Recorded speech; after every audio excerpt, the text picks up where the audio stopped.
I know you got a story and you just don't want to wait. Adrena's Haven 916, you know we can relate. Adrena's Haven 916.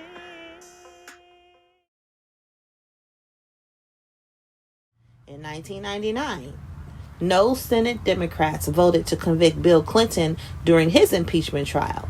Many Democrats made excuses for his affair with a 22-year-old White House intern, and some went so far as to smear her.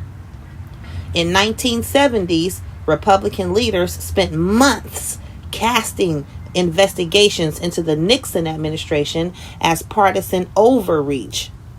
Gerald Ford, while still the Republicans' House leader, called the Watergate investigation a political witch hunt. Now, Ronald Reagan and George H.W. Bush defended both Nixon and his bribe-taking Vice President, Spiro Agnew. In the 1860s, Andrew Johnson's fellow Democrats stood solidly by him during his impeachment and kept him from conviction. All of which puts yesterday's second impeachment of President Trump into perspective. It was both a strikingly partisan affair and an unusually bipartisan one. On the other hand, dozens of members of Congress refused to break with the president who tried to overturn an election result and incited a mob that attacked Congress, killing a police officer. Only 10 House Republicans voted for impeachment, and the final tally was 232 to 197. The political penalties for encouraging extremism and attacking democratic norms are dangerously weak, the political scientist Brendan Nairn wrote yesterday.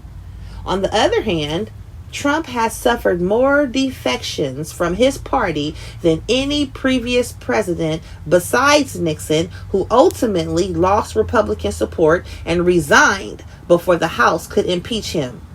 Yesterday's vote, Daniel Nichinen of The Appeal wrote, was the most bipartisan impeachment of a president in United States history. By comparison, only 5 House Democrats voted to impeach Clinton, the Times' Carl Hughes noted, 3 of whom later became Republicans, while a 4th joined the George W. Bush administration. So in 2019, not a single House Republican voted to impeach Trump. Only one Republican senator, Mitt Romney, voted to convict, and other Republicans disdained the process from the start. This time, they're sending a more nuanced message. Mitch McConnell, the Republican Senate leader, has put out word that he is glad impeachment is happening and issued a statement yesterday saying he had not made a final decision on how I will vote in the Senate trial. Of course, McConnell is a crafty politician who would like both to be rid of Trump and to prevent President-elect Joe Biden from passing much legislation. So McConnell also signaled yesterday that he would not start a Senate trial before Biden took office, effectively forcing Democrats to choose between trying Trump and focusing on Biden's agenda. The delay seems to make conviction less likely. People's outrage level recede.